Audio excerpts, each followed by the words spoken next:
You're listening to an archived Cabral Concept podcast. After listening to this show, check out the most up-to-date podcasts available at stephencabral.com/podcasts or search directly on iTunes. And now, welcome to the Cabral Concept, where board-certified naturopath and integrative health practitioner Dr. Stephen Cabral shares how he was diagnosed at the age of 17 with a life-altering illness and given no hope for recovery. It was only after studying and traveling all over the world did he discover how to combine ancient Ayurvedic healing practices with state-of-the-art naturopathic and functional medicine to fully rebalance the body and re-energize it with life. It's time to discover how to get well, lose weight, and finally feel alive again. And now, here's your host, Dr. Stephen Cabral. And today, on a Motivation and Mindset Monday, we're going to get into a common issue that many people are suffering from, and that's believing that there's no point in starting if they're not going to get it right or be able to complete it correctly the first time. Now, what I want to do is really demystify this and let you know that it's not just you, and believe it or not, no matter how hard you try, you're never going to get it right the first time. This took me years to figure out, and I can't even imagine how much time I wasted and how many things I didn't accomplish because I tried to gather as much information as possible before ever getting started. And then even when I started, I still didn't get it right the first time. And the reason you don't get it right the first time is because you simply can't have all the information at hand for every single thing that could come up or go wrong. And that's just the way it is. Like when you start a new nutrition plan, and you're just like, okay, I'm great. I'm going to prepackage all my meals and I'm going to do all these specific things. And then you're at work and you get called into a lunch meeting and then there are just sandwiches in front of you. Well, what do? You didn't know that that was ever going to come up. And so you couldn't have a plan. So then you have the sandwich and then you're all upset at yourself because you ate bread and you weren't planning on eating bread and cold cuts and all of those different things. So what do? Well, you have to understand, here's what's going to happen the next time when this comes up. So you have to actually encounter all of these different scenarios before you ever get it right in the first place. And again, this is a journey that we're on that we're not even supposed to master right away. Once you understand that, part of the fun is realizing that you're growing and expanding as you enter into all of these different new goals that you set for yourself and new challenges. So, in my opinion, the best thing to understand about this process is that you don't know what you don't know. So a very famous saying right there. And the reason is you don't know what you don't know because you haven't even gotten into it yet. You haven't even encountered yet. So, for an example, like with this podcast specifically, I just said, you know what, I'm just going to get into it. I'm just going to do it. I don't know exactly how it's going to go or what's going to happen. And I realized as I'm going through the process, all of the different things that I could get better at, all the different ways that we could edit and get them done, in advance so that we can tweak things to make sure that it's published every single morning for you at 3:30 a.m. and 4 a.m. Eastern time so that everyone always knows at that specific time of the day that is going to be, there on time. And again, so it's just one example. But what I'm saying is I realize now that I absolutely should take into consideration the research that I've done, the information that I found, but then after that, just start going forward with my own goals. And I want you to do the same for yourself. So if it's wellness-based, and let's say you have a low thyroid-based issue, well, what can you do right now? Like, what do we know right now that could help you with your thyroid? Well, we know you should absolutely eliminate gluten. So let's do that. Let's start doing a gluten-free diet.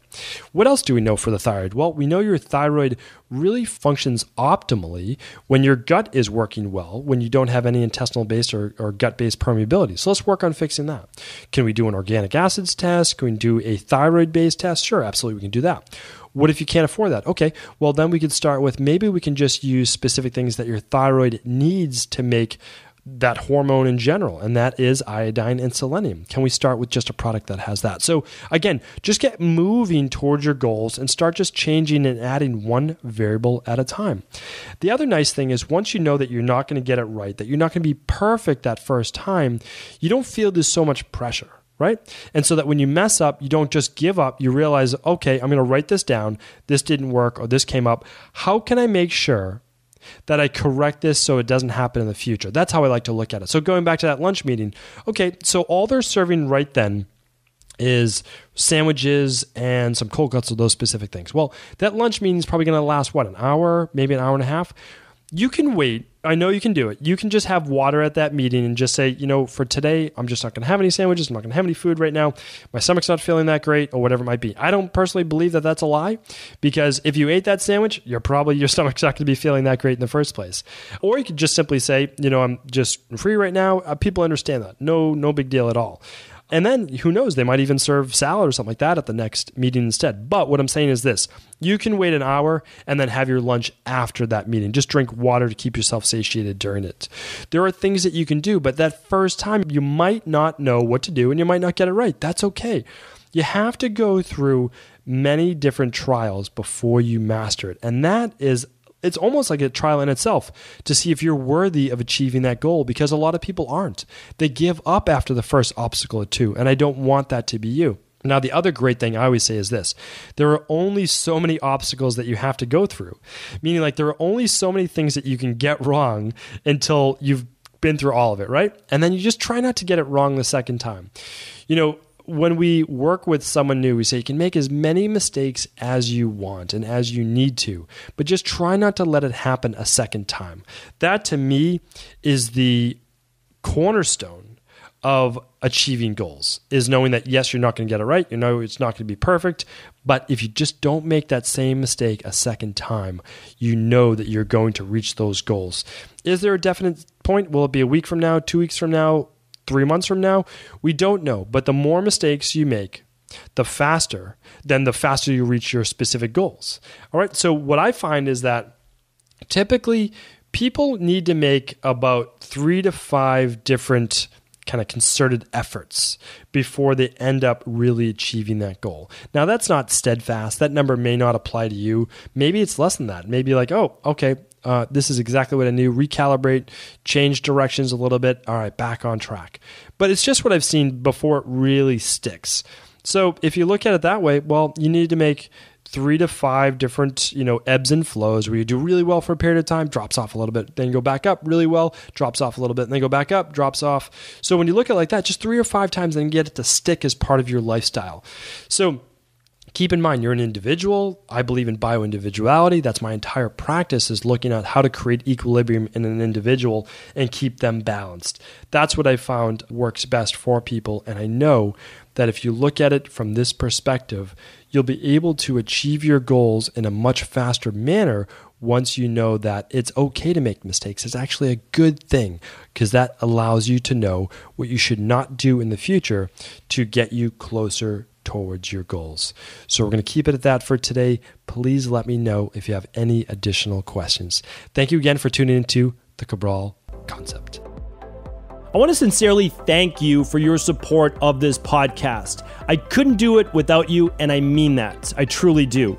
I also want to make sure you knew that we now have multiple ways for you to find your answers to the most difficult health, wellness, weight loss, and anti-aging questions.